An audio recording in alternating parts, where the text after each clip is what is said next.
Olá, minha amiga, meu amigo, hora do nosso encontro neste 14 de julho. Está fazendo 19 anos, nesta segunda-feira, o Twitter ou X. Há 19 anos foi criado como Twitter, né? É uma espécie assim de canto do passarinho. Agora é X do Elon Musk. Está com mais de 1 bilhão de seguidores. E hoje também é o 14 de julho, né? O dia da queda da Bastilha. É a data nacional da França, os franceses dançam na rua, cantam, né? Fazem churrasquinho na rua, onde podem. Eu assisti 3 vezes o desfile no Champs-Élysées, do 14 de julho, lá em cima com a Patrouille de France, né?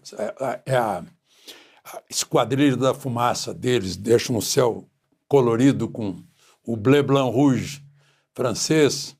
É uma grande comemoração, só que a Revolução em si, eu até recomendo esse livro aqui, né? É um pouco... Eu tive na faculdade um professor que era entusiasta da Revolução Francesa, achava que tinha resolvido tudo no mundo. Liberdade, igualdade, fraternidade, né? E guilhotina. Pois é. É um marco na história, né? Acabou a era moderna e começou a era contemporânea. Só que 15 anos depois da queda da Bastilha, do 14 de julho de 1789, o Napoleão Bonaparte, a queda da Bastilha foi o fim da monarquia. O Napoleão Bonaparte, na igreja de Notre-Dame, ele próprio pega a coroa do bispo e se coroa imperador. E coroa também imperatriz a Josefina. E leva a Europa toda para guerras de conquista. Né? Bom, vamos aos outros assuntos desse 14 de julho. Lembre-se de se inscrever se ainda não fez isso e ao final de deixar o gostei ou não gostei.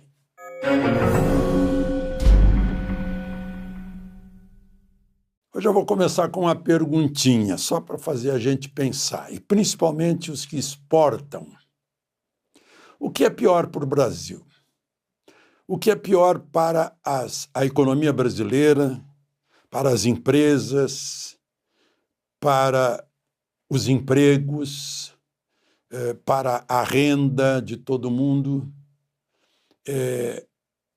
A tarifa de 50% de Trump sobre os brasileiros que exportam para os Estados Unidos, ou os impostos e taxas e burocracias do governo brasileiro, dos governos brasileiros, que pegam todos nós.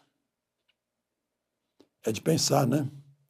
Porque agora mesmo eu estava ouvindo o vice-presidente da República, que também é ministro da Indústria, Desenvolvimento, Comércio Exterior, Geraldo Alckmin, mostrando que uma simples mudança burocrática em empresa que exporte vai significar 40 milhões, algo assim. Mudança burocrática. A burocracia, o que emperra, a quantidade de documento que é preciso ter. Tem que ter um departamento de contabilidade, porque já se vão os tempos em que o próprio dono da empresa podia fazer a sua contabilidade, pagar os seus impostos. Não. É tanta burocracia, né? O tempo perdido com a burocracia, traduzido em dinheiro, mais os impostos, as taxas, as licenças, os alvarás, os habites, né? o imposto de todo jeito. É bom a gente pensar a respeito.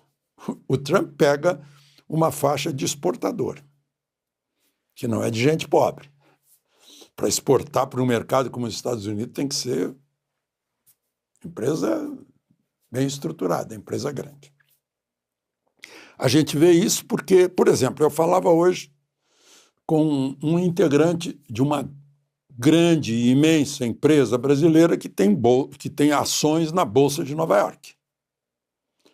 E ele dizendo, puxa, eu tenho ações na Bolsa, eu vou ter o meu produto encarecido. E aí, como é que ficam as ações da Bolsa, a desvalorização da minha empresa? E mais, ele reclama, será possível que o governo brasileiro não tenha contratado uma empresa de lobby no Congresso dos Estados Unidos? Aí eu vejo, de novo, o Alckmin, lembrando que ele já estava conversando com o secretário de Comércio americano e tal, né? A gente está vendo que empresas brasileiras de exportação estão procurando seus parceiros nos Estados Unidos para buscar soluções, inclusive fazendo pressão lá. De repente a gente descobre que tem um buraco enorme, que é uma dificuldade enorme, um custo Brasil gigantesco exportar, não só para os Estados Unidos, para qualquer lugar do mundo. Como é difícil exportar. E a exportação traz divisas que permitem que importemos remédios, máquinas que a gente não tem aqui, automóveis, aparelhos de alta precisão, etc., que a gente não produz aqui.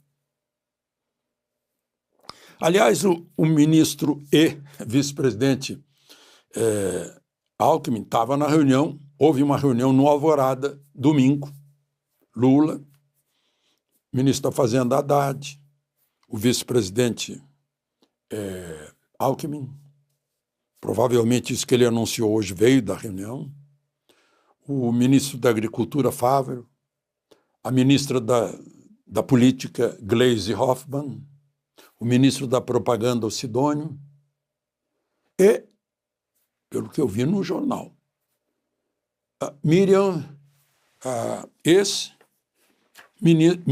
Belchior, ex-ministra de Planejamento. Mas a Simone Tebet, atual ministra do Planejamento, não estava. Que estranho, né? Mas, enfim, e aí se fala muito, propaganda. Agora não é mais pobre contra rico, agora é rico contra Trump. Será que é isso? Não, você precisa mobilizar as empresas grandes do Brasil. Não é? Que confusão, né? Verde e amarelo, agora era vermelho, agora é verde e amarelo.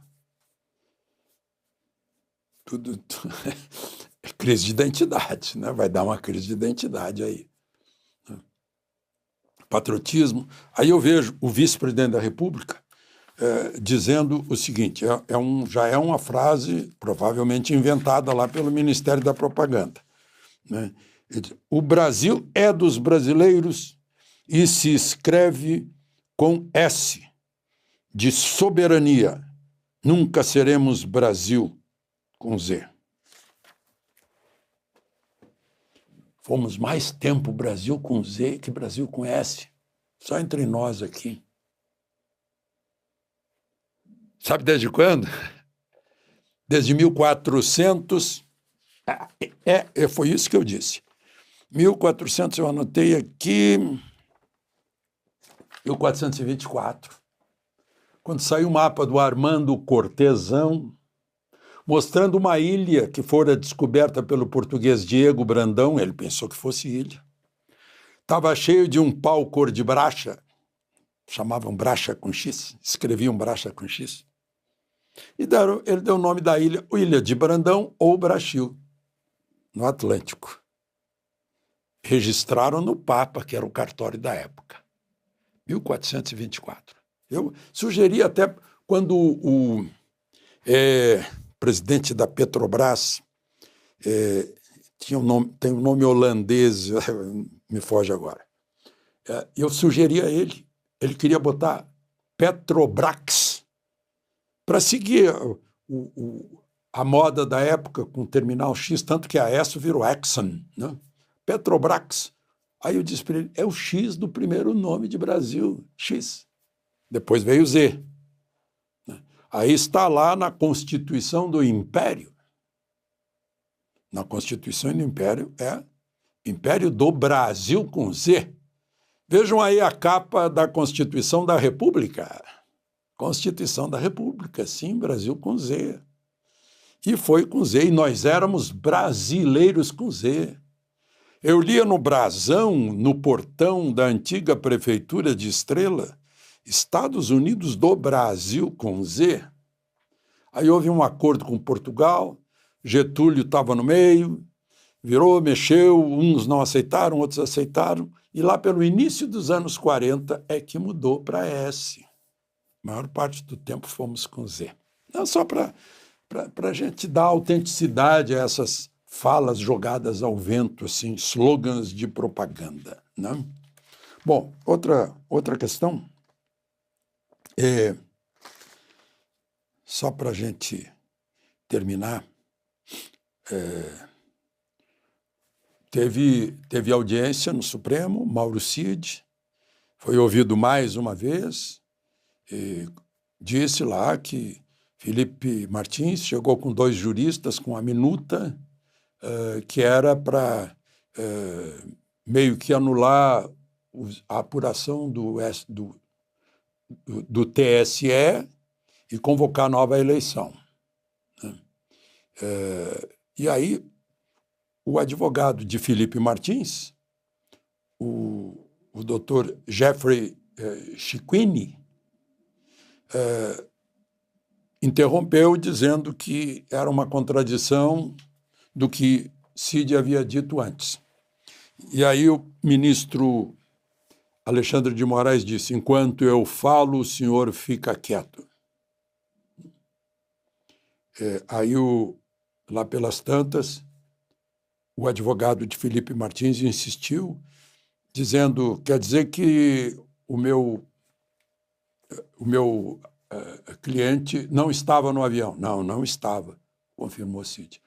Mas Cid disse que pôs ele numa lista provisória dos passageiros do voo. Aí o Chiquini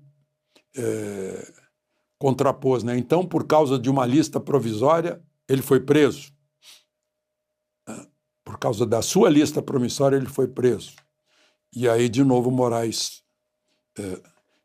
interrompeu, dizendo, não, ele foi preso porque eu o coloquei na cadeia.